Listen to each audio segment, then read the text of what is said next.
Hay una vida cotidiana judía en Europa que rara vez puede mostrarse. Lejos de la política, Oriente Medio y el antisemitismo, es importante que lo captemos yendo allí de forma espontánea y viendo lo que ocurre. Alice Brauner es una de las productoras de cine judías más importantes de Europa y me pareció importante utilizar esa visión narrativa de una comunidad judía para contarlo y viajar por Europa.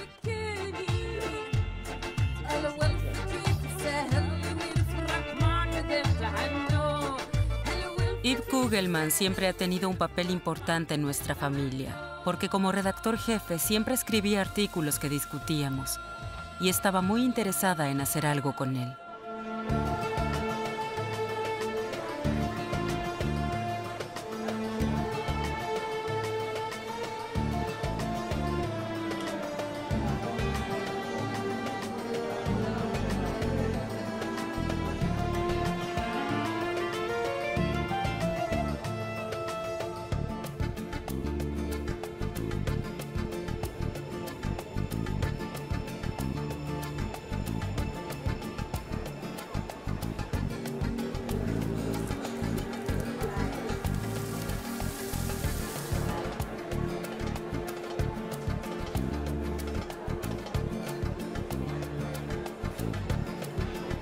Ahora nos encontramos con una mujer con una historia familiar muy diferente, criada en Alemania del Este, socializada en Berlín Oriental, una familia que rechazaba el judaísmo y hoy tiene una identidad judía muy fuerte. Mi madre proviene de una familia judío-alemana asimilada, los Klemperer. Y de alguna manera no podían bautizarse lo suficiente como para deshacerse de su parte judía. Querían sentirse parte de la sociedad. No querían tener nada que ver con el judaísmo y todas esas extrañas tradiciones. Era más bien una tendencia un poco protestante.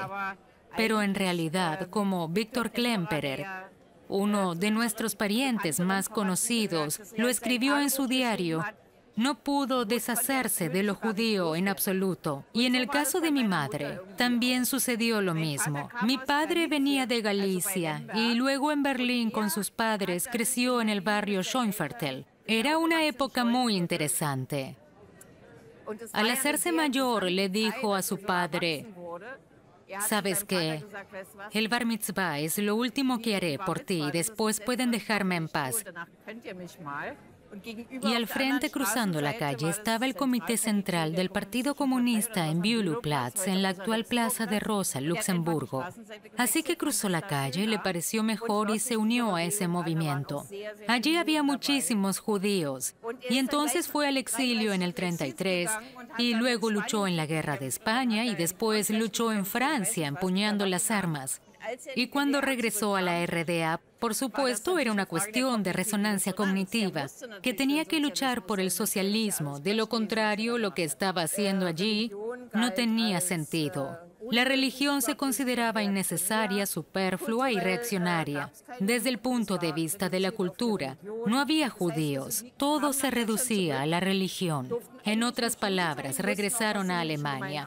No se les permitió ser judíos y tuvieron que abandonar las comunidades judías si querían ser comunistas. También teníamos parientes de Berlín Occidental que siempre venían a comer con nosotros los sábados. Siempre era muy divertido porque de niña solo se hablaba de lo judío haciendo rodeos. Por ejemplo, mi madre decía, cuando Gerd y Sonia vienen del templo. Yo siempre pensaba en un templo griego con columnas y demás. No sabía qué era, pero pensaba, no es nada malo, es algo que ellos hacen. O simplemente no les digas que el goulash tiene carne de cerdo. Eran las pequeñas cosas, por así decirlo. Nosotros no guardábamos el Shabbat, pero se convirtió en un ritual que ellos vinieran a casa después del templo. Bien, ahora brindemos. Sí. ¿Tiene vino blanco? Tengo vino blanco, sí. So. Oh. L'chaim, l'chaim, l'chaim. Und Shabbat Shalom. Und Shabbat Shalom. Wir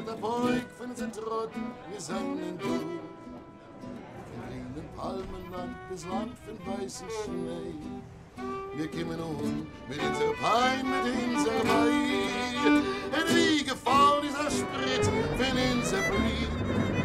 Sprotzen wird dort unser Gewicht. Ahora estamos de camino a Polonia y tengo una sensación extraña. Lo entiendo. Tus padres son sobrevivientes del Holocausto, proceden de Polonia. Con una historia así es lógico tener esa sensación. Sí, duele. Hasta ahora me ha parecido un viaje muy inspirador y especialmente como periodista, que se ha ocupado todo el día de los problemas del judaísmo, se puede ver otra parte de una diversidad que se vive de manera completamente diferente. Solo puedo decir que el judaísmo está vivo, es variado, es muy vital, es amplio, pluralista.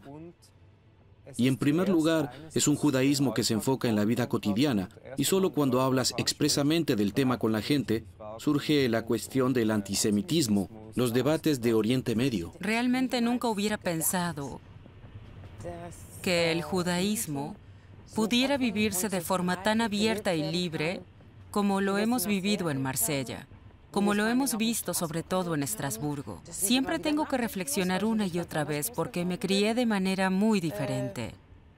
En Berlín había una enorme presencia de seguridad en todas partes, frente a las guarderías, frente a las escuelas y, por supuesto, frente a las sinagogas, frente a los centros parroquiales con una cantidad increíble de, sí, hombres de seguridad israelíes en su mayoría.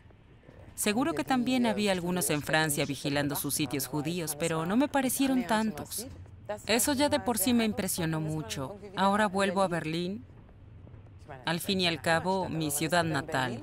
Pero veo a muchos jóvenes israelíes que tienen sus locales, que hacen arte, que crean emprendimientos que están de moda y son populares, pero donde, de todos modos, no se percibe una naturalidad judía como en Francia, que no se puede determinar en absoluto y creo que tampoco se puede vivir en absoluto. He viajado mucho por Polonia y por Europa del Este. Tengo mucha curiosidad de ver cómo ha cambiado en los últimos años, especialmente el desarrollo de las nuevas comunidades judías. Enterarme de más cosas conversando con la gente me parece muy interesante. Todos sabemos cómo ha evolucionado Polonia y simplemente sospecho que este populismo de derecha y estos ataques a la democracia y al liberalismo como tal son, una vez más, un desarrollo y un movimiento que se dirige específicamente a la cuestión judía. Tengo curiosidad por saberlo.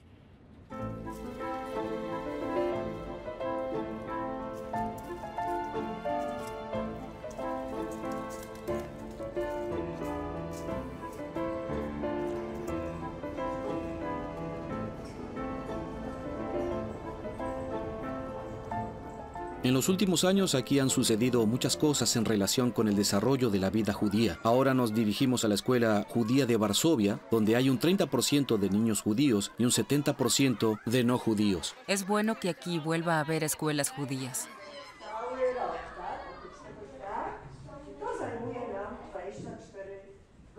Pierścieniem. Kto wie, jak się taka planeta? Saturn, tak?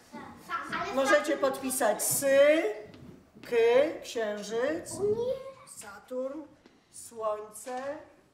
Los niños no tienen que rezar, pero nos reunimos en Shabbat, así que todos los viernes recitamos el Kiddush y el Amotzi. ¿Solo para judíos o para todos? Lo hacemos todos juntos. ¿Y qué hacen en Navidad?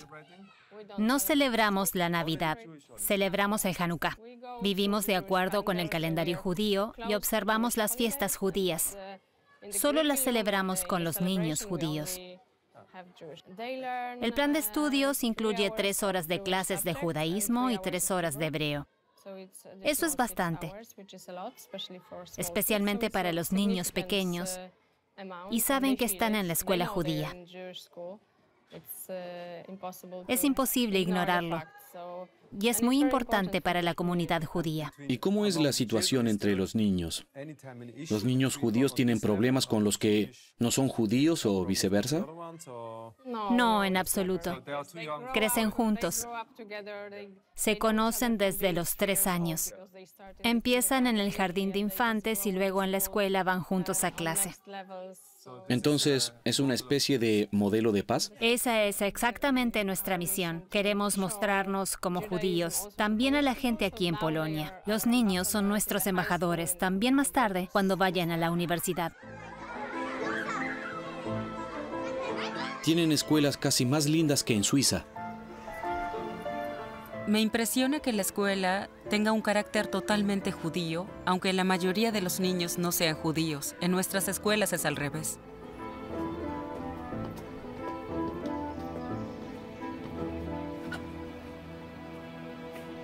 Ahora vamos a la única sinagoga de Varsovia que no fue destruida durante la Segunda Guerra Mundial.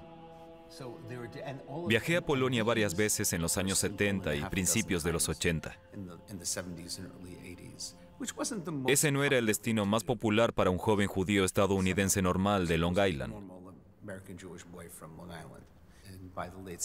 No fue hasta la década de 1980 que los jóvenes polacos descubrieron su identidad judía, lo que me introdujo en un mundo en el que me pregunté,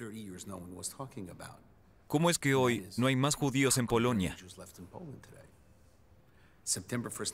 El 1 de septiembre de 1939 comienza la Segunda Guerra Mundial. En ese momento hay 3.5 millones de judíos en Polonia, el corazón del mundo askenazí. Solo 5 años después, el 90% ya no existe porque fue brutalmente exterminado por los alemanes y sus cómplices. La situación era espantosa. La gente a veces pregunta cuántos judíos sobrevivieron. El 10% sobrevivió. Después del Holocausto y de la Segunda Guerra Mundial, todavía quedaban 350.000 judíos en Polonia. ¿A dónde fueron? La gran mayoría de los judíos sobrevivientes abandonaron Polonia en los primeros 25 años posteriores a la Segunda Guerra Mundial para sentirse seguros siendo judíos. Se marcharon cientos de miles, pero quedaron decenas de miles, los que entonces tenían hijos y nietos. Muchas veces ni siquiera decían que eran judíos. Guardaron ese profundo y oscuro secreto familiar durante más de 50 años, desde 1939 hasta 1989. Tras la caída del comunismo, los sobrevivientes se enfrentaron a la pregunta, ¿me siento lo suficientemente seguro hoy para decirles a mis hijos, nietos, amigos y colegas que en realidad soy judío? Desde 1989, miles y quizá decenas de miles de polacos han descubierto que tienen raíces judías. Esa es la historia de la Polonia judía de hoy. ¿Cuántos judíos viven hoy en Varsovia y Polonia? No puedo decir con certeza cuántos judíos viven en Varsovia o Polonia. Nadie lo sabe, porque la gente recién lo está descubriendo. Estuve en un pueblo pequeño la semana pasada. Me pidieron que fuera allí. Los intelectuales querían que les contara algo sobre el judaísmo. Así que subí al auto y la persona que me recogió me dijo, ¿sabes? Yo también soy algo así como judío. Mi bisabuela era judía.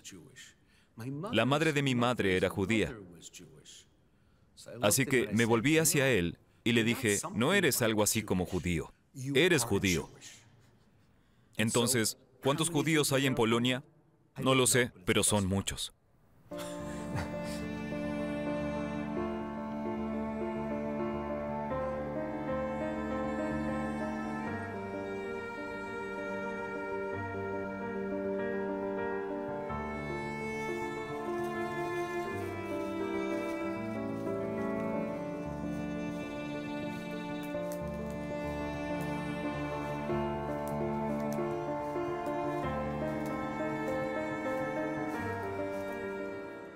Ahora estamos en la parte del cementerio donde yacen los combatientes de la resistencia del levantamiento del gueto de Varsovia de 1942.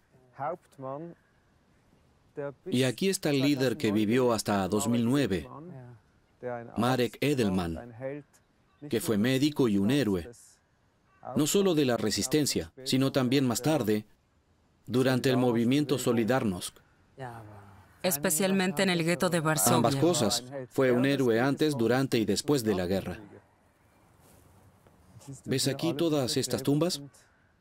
Son de antiguos compañeros de armas. Hay muchas mujeres entre ellos. Sí, y lo que realmente me alegra es que todos los que descansan aquí no eran los judíos de los que se dice que fueron como corderos al matadero. Que Dios los tenga en su gloria. No sabían lo que les esperaba.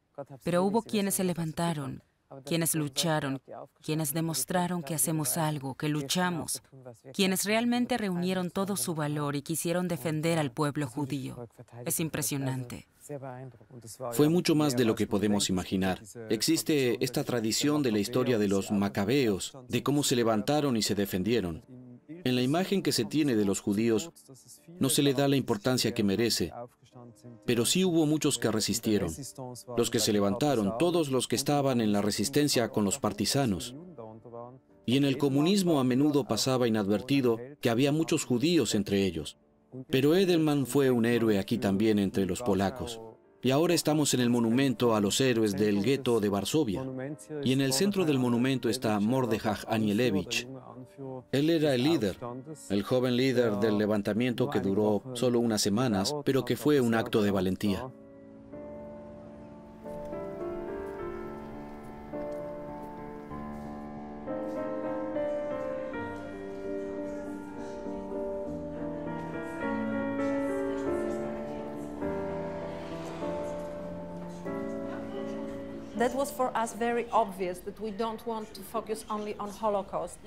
Lo que era muy importante es que no queríamos centrarnos en el Holocausto.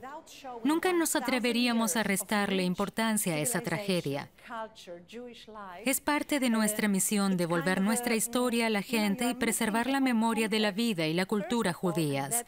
Somos conscientes de esta historia milenaria. Por cierto, el único museo de este tipo está en Tel Aviv, Israel, donde hay un museo de la diáspora. Sin embargo, hemos decidido centrarnos en la historia aquí en Polonia. ¿Por qué llegaron tantos judíos a Polonia hace 1000 años? Llegaron hace 800 años, para ser exactos. En primer lugar, los gobernantes alentaron a los judíos a establecerse aquí, pagar impuestos y formar parte del sistema económico. A cambio, les dieron protección para que pudieran sentirse seguros. Esto sucedió en los siglos XII, XIII y XIV, cuando los judíos fueron expulsados de Europa Occidental, de Inglaterra, Francia y España, y encontraron aquí su nuevo hogar. ¿Puede hablarnos de la cultura y el cine judíos en Polonia antes de la guerra?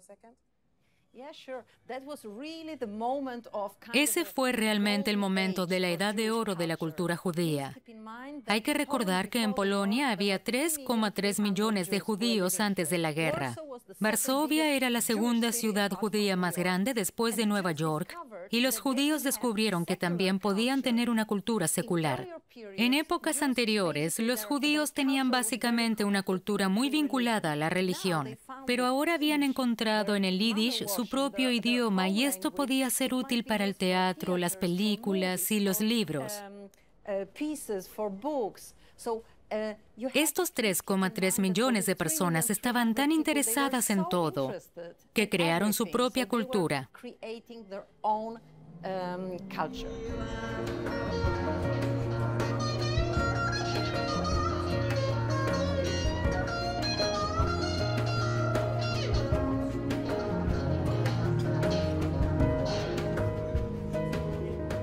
La pregunta es, ¿qué ha sucedido en Hungría en los últimos años?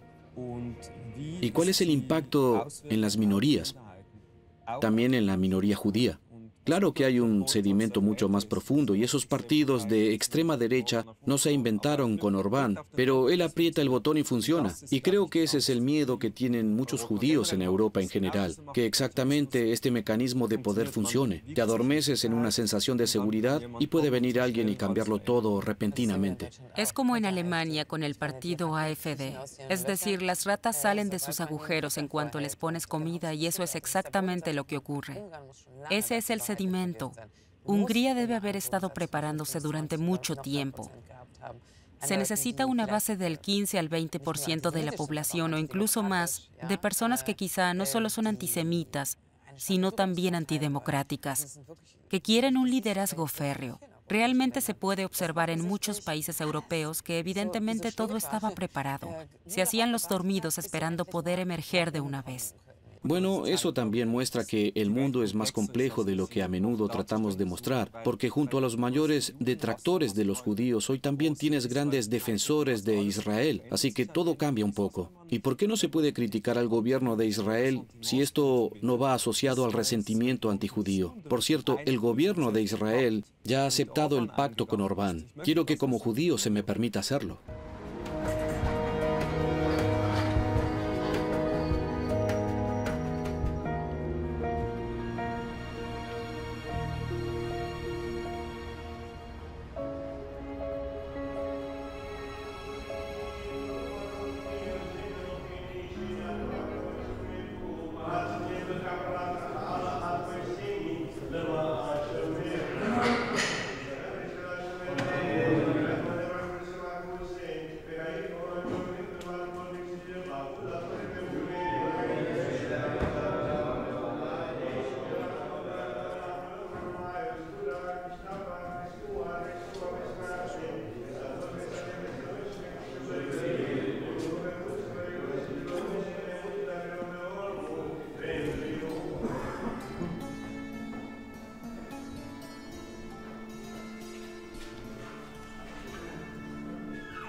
¿Recuerdas los preparativos para tu bar mitzvah? Sí, era parecido a esto. Relajado y genial. Szuper, nagyon jó. Dani, tesse zsebre a kezed, jó, úgy fogsz állni, azaz, jó?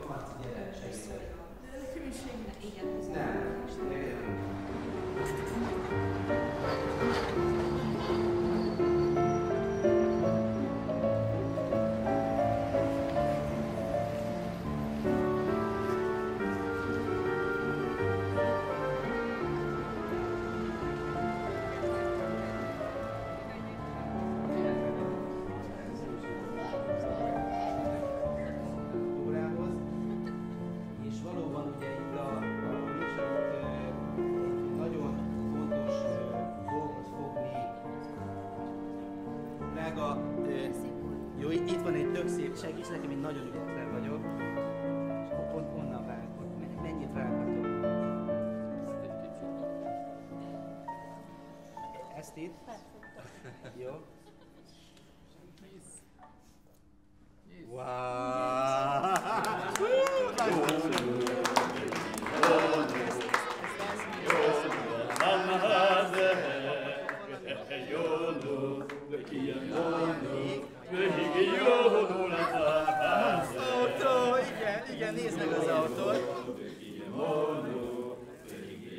¿También lo hacían así? No, no en nuestra casa. Se suele hacer especialmente en las comunidades judías ortodoxas. Lo interesante aquí es que lo practica una familia judía liberal. Pero se sigue haciendo solo con los varones. Eso significa que las niñas siguen sin valer nada en el judaísmo. Sí, tienes razón. La igualdad es también el gran problema actual de la comunidad judía. Y espero que pronto sea muy diferente.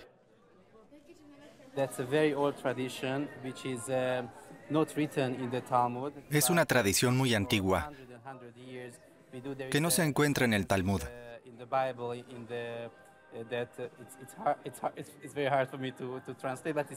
Pero lo hacemos desde hace cientos de años.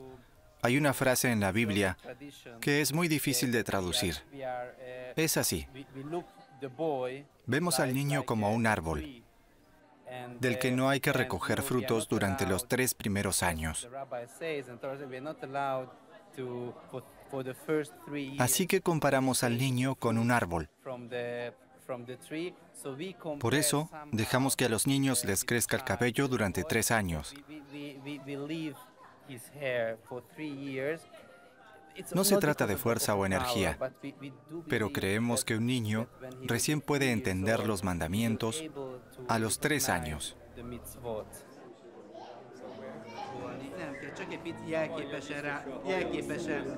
Mira, Misha, te voy a poner esto como símbolo. Presta atención, Misha. Te voy a colocar un kipá.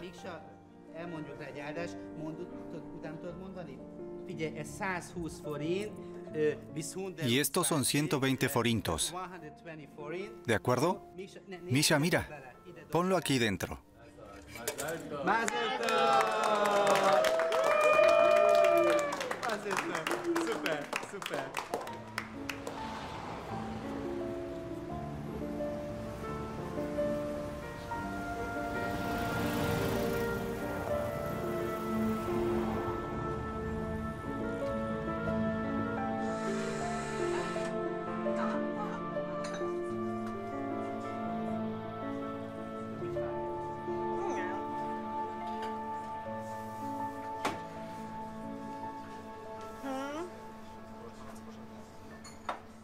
Yo lo llamo sexy krimish.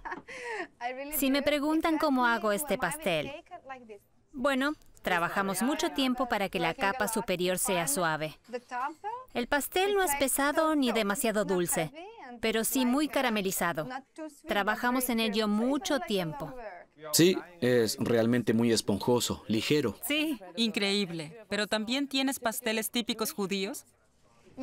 Sí, por ejemplo, tengo flodni. Es un pastel judío húngaro tradicional. Y es como lo solían preparar las madres judías cuando hacían un pastel para las fiestas. Todos los ingredientes son buenos, como semillas de amapola, manzana, mermelada de ciruela y nueces. ¿Cuán importante es para ti la influencia judía? Pienso que lo es en todos los sentidos. Por un lado, estos flodni, que vendo en el mercado navideño y en las principales festividades húngaras. Es importante para las personas porque les encanta.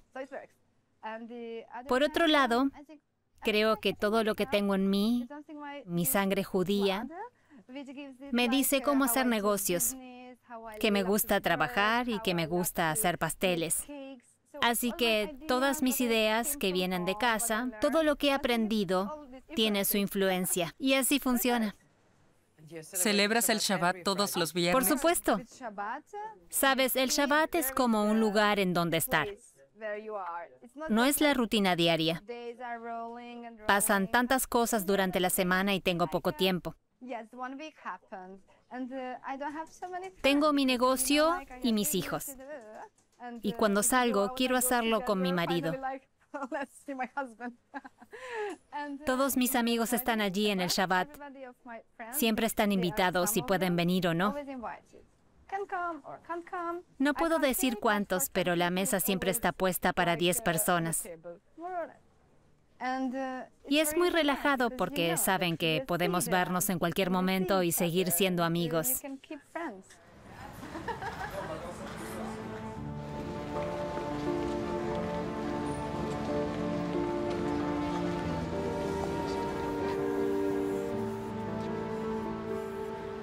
Con todas las personas con las que hablamos aquí en Budapest, todos los judíos nos dicen que es estupendo vivir aquí, que son judíos de corazón, pero también húngaros por igual, y lo maravilloso que es todo aquí y lo fantástico que es vivir aquí. Disculpa, pero leemos continuamente sobre Orbán, sobre el antisemitismo del partido Jobbik. Para mí todo esto no encaja. Sí, así es. Cuando vas a las ciudades y te adentras en los lugares, obtienes una visión más diferenciada que la mirada exterior que nos dan los medios, que no hablan con la gente y tal vez presenten una situación que es mucho más diferenciada, pero que en detalle no es mala ni buena. Por aquí se va a la gran sinagoga. Este es un lugar fascinante, de hecho lo es también para Europa, porque también hay un debate judío interno sobre la modernidad, es decir, ¿en qué dirección debería ir el judaísmo? ¿Abrirse, reformarse o liberalizarse? Fue construida hace 170 años, después de mucha discusión. Esta es la sinagoga neoliberal, es decir, no la ortodoxa. Hasta el día de hoy es la sinagoga más grande de Europa. Y aquí, evidentemente, con este magnífico edificio, ha prevalecido la orientación más liberal.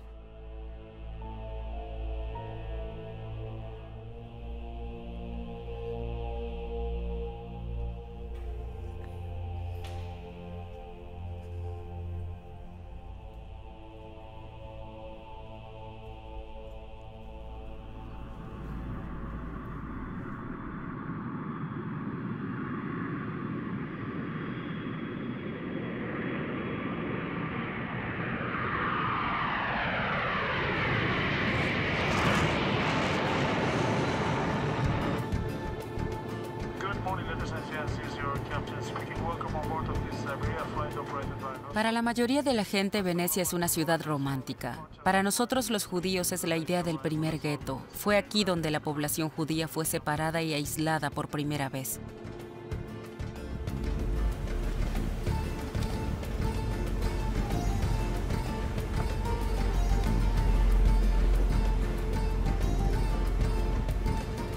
Más tarde, Venecia también haría una contribución significativa al desarrollo del pensamiento judío, especialmente con las primeras imprentas y una vida económica muy fuerte. ¿Te hubiera gustado vivir aquí siendo judío en el siglo XVI? Para los judíos fue sensacional. A pesar de todas las dificultades, fue sin duda una época emocionante, en la que la vida judía, la imprenta judía, la economía y la cultura se desarrollaron aquí con mucha fuerza y se difundieron hacia Europa.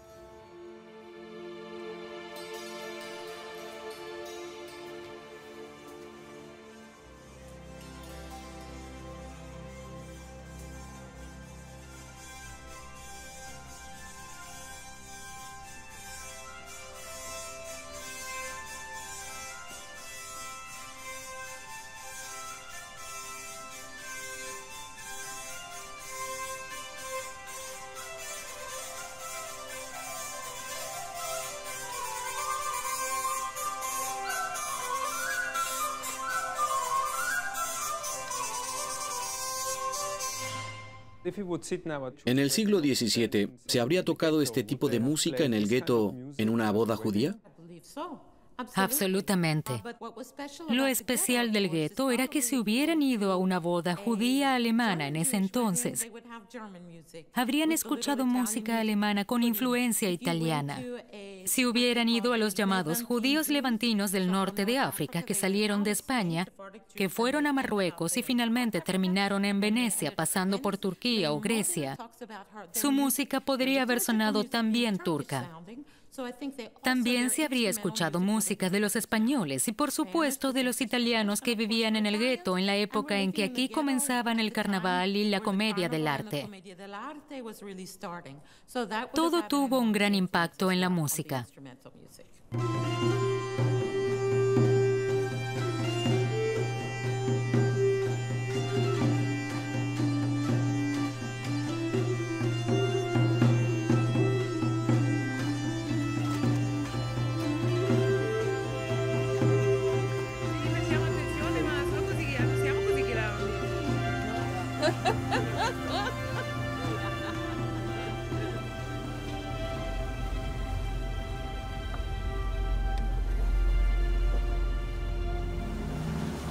Creo que este viaje ha demostrado que las comunidades judías son muy diversas, muy vivas, con una impronta muy fuerte en su vida cotidiana. No desde una política exterior, como siempre vemos, sino más bien desde cuestiones sobre cómo llevar adelante la vida judía, cómo poder establecerla. Se está construyendo mucho en los centros judíos. Hay muchos intentos de abrir nuevos. Me dio la impresión de que hay mucha vitalidad.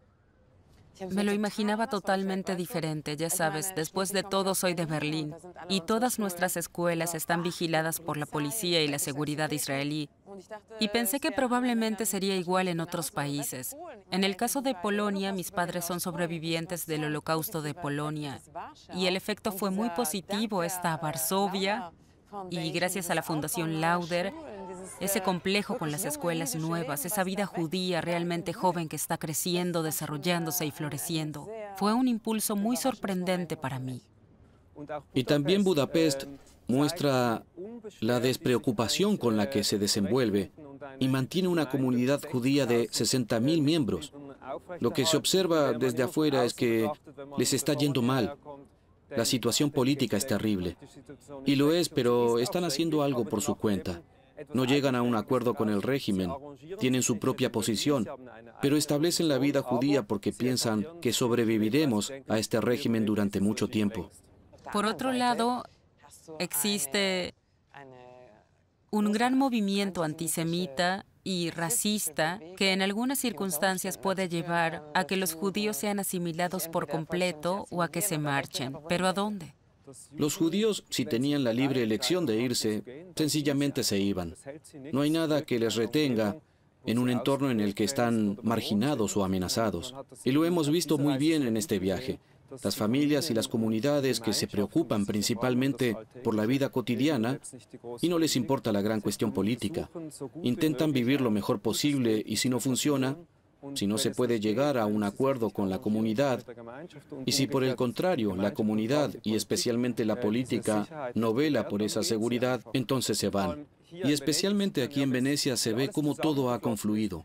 Los judíos sefardíes, los askenazíes, los judíos alemanes, y es realmente bueno e impresionante que terminemos el viaje aquí en el gueto, porque el gueto, que es el más antiguo de Europa, también muestra esta ambivalencia. Por un lado, la exclusión de los judíos, el control de los judíos, y por otro lado, la protección. Eso era una especie de equilibrio, y el gueto aquí, con las maravillosas sinagogas, fue por supuesto mejor que muchos otros guetos, donde realmente hubo una exclusión radical de los judíos, y también muestra una imagen mucho más amplia de lo que percibimos desde adentro.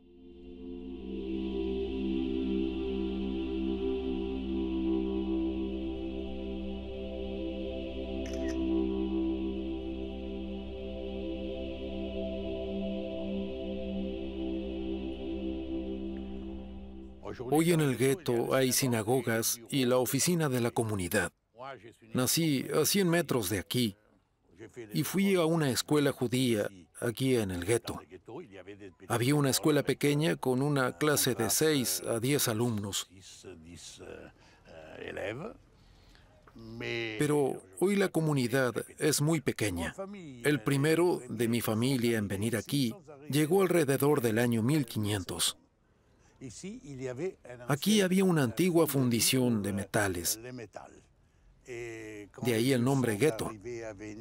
Cuando tuvo lugar la guerra entre España, Francia, Austria y la Santa Sede contra Venecia, las tropas llegaron a Véneto y los judíos buscaron refugio en Venecia. Vinieron aquí en los primeros años del 1500, mientras Venecia resistía todos los esfuerzos militares de España, Francia, Austria y la Santa Sede. Los patricios venecianos decidieron hacerle un favor a Dios y establecer el gueto de Venecia para mantener a los judíos aquí. El antiguo gueto estaba para controlar a los judíos que eran considerados extranjeros. A partir de mediados del siglo siguiente, vinieron aquí otros 5.000 judíos, la mayor cantidad hasta ese momento. Luego fue mermando lentamente. ¿Y cuántos hay hoy? Antes de la Segunda Guerra Mundial, aquí había 1.200 judíos.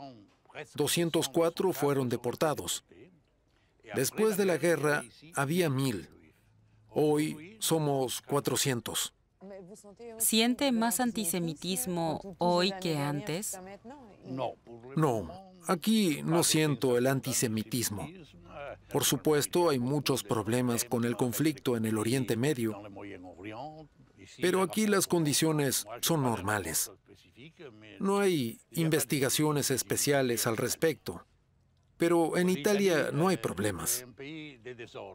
Italia es un país de desorden y desbarajuste. A veces un poco caótico, pero al mismo tiempo actualmente es capaz de controlar este desbarajuste.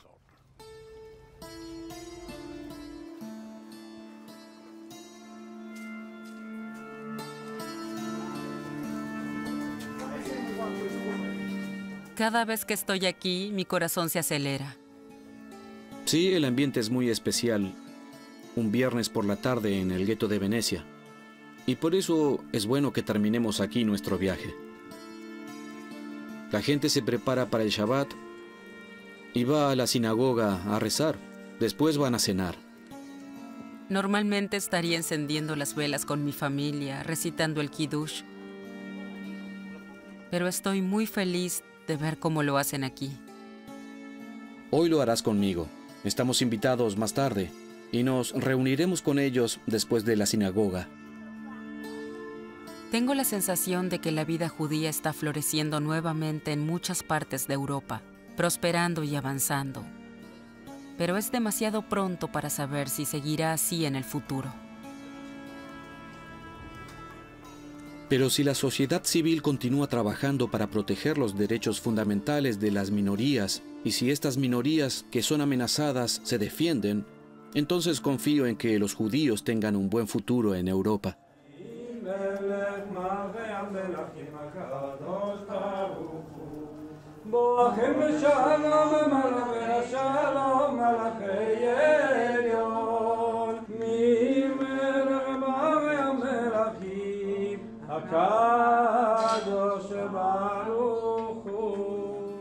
Amén.